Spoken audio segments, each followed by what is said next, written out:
बुढ़ापे में कई लोगों के पास पैसे कमाने के लिए कोई रास्ता नहीं होता है। या तो वो अपने बच्चों के भरोसे होते हैं या कुछ लोग अपनी पेंशन के। ऐसे में सरकार ने आम लोगों के बुढ़ापे को सिक्योर करने के लिए एनपीएस के नाम से मशहूर नेशनल पेंशन सिस्टम तैयार किया है। इस स्कीम के जरिए आपके पास अच्छा खासा फंड जमा हो जाता है और आप अपने लिए हर महीने पेंशन का इंतजाम भी कर लेते हैं। एनपीएस की शुरुआत पहले सिर्फ सरकारी कर्मचारियों के लिए की गई थी, लेकिन बाद में इसे देश के सभी नागरिकों के लिए खोल दिया गया। तो आइए समझते हैं किस तरह इस स्कीम से 50,000 रुपए से ज्यादा हर महीने पेंशन ले सकते हैं।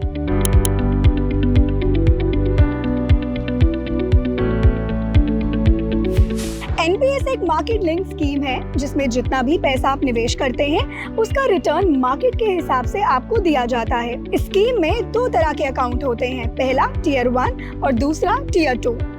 टियर 1 अकाउंट कोई भी व्यक्ति खोल सकता है, लेकिन टियर 2 अकाउंट इतनी आसानी से नहीं खुलता।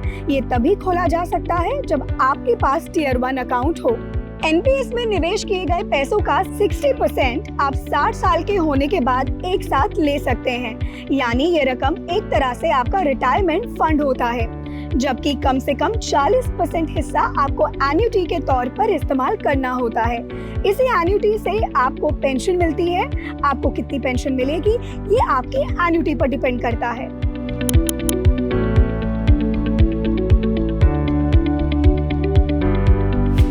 मान लीजिए कि आप 35 साल की उम्र पर एनपीएस में निवेश शुरू करते हैं, तो आपको लगातार 60 साल तक इस स्कीम में निवेश करना होगा, यानी 25 साल तक आपको स्कीम में निवेश करना होगा। साथ ही 50,000 से ज्यादा पेंशन हर महीने लेने के लिए आपको हर महीने कम से कम 15,000 रुपए निवेश करने होंगे।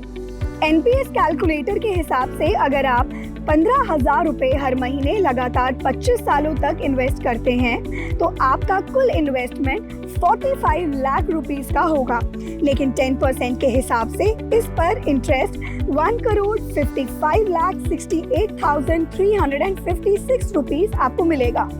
इस तरह आपके पास टोटल 2,68,356 रुपए होंगे।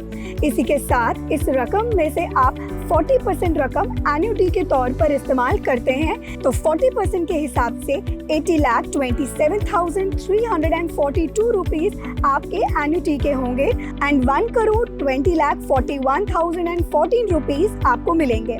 अगर एन्युटी की रकम पर 8% तक रिटर्न मिलता है तो आपको 53,516 रुपीस हर महीने पेंशन मिलेगी। आपके पर्सनल फाइनेंस से जुड़ी ऐसी और भी वीडियोस के लिए देखते रहें जी बिजनेस।